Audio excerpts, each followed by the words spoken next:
Welcome, fans and foes, viewers and haters. I'm your cinema simpleton because these days, even Hollywood can't fool an idiot. Well, never judge a movie by its poster, right? Yeah, I checked out Mark Webb's new Spider-Man movie, and if you ask me why, a year ago I would have just said it was strictly for curiosity's sake. But now? Well, what can I say? This movie actually had a good handful of strong qualities to it. Did I like it better than Sam Raimi's 2002 movie? Well, no, but that's just my personal preference. Amazing Spider-Man may not belong on the same shelf as the original trilogy, but I think it's got enough credit to be an impressive franchise in its own right. If you don't know the origin story by now, you must have been a really heavy sleeper during Superhero 101, so let me tell you the main differences with this reboot.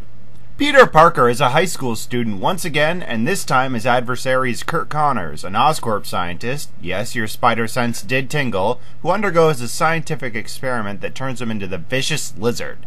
Connors also happens to be the ex-lab partner of Peter's father, Dr. Richard Parker, also known as Sir Practically Not Appearing in This Film.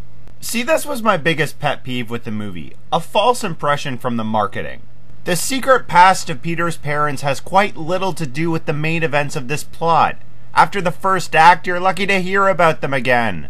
It wouldn't be so annoying if the movie didn't heavily stress in its advertising that this was a big part of the new direction of Peter's character. But not all of director Mark Webb's work is done in vain. Garfield isn't half bad stepping into those skin-tight red and blue shoes, and his social outcast attitude to the character really defines the tone of the film. The screenplay has more meat to it than your standard superhero movie, and a lot of themes can be unearthed.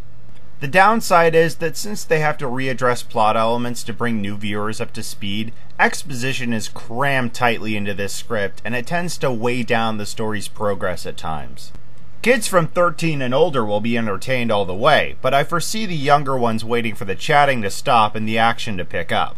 If you don't mind a little deja vu but are interested in some radical differences, then this new view into Spider-Man's world is worth a gander. Being a fanboy who's waited to see the lizard on the big screen since I watched the cartoon, I could not be happier with the top-notch visual design used to bring him to life. The movie's style is grittier, the action has more agile choreography, and some of the different routes taken in this new beginning make for a stronger start to the life of our favorite web-slinger. They may have borrowed a few ideas from other rebooted franchises, Sherlock Holmes much, but I still got the Spider-Man feel I was looking for, and I think you will too. My rating for The Amazing Spider-Man is a 3.5 out of 5.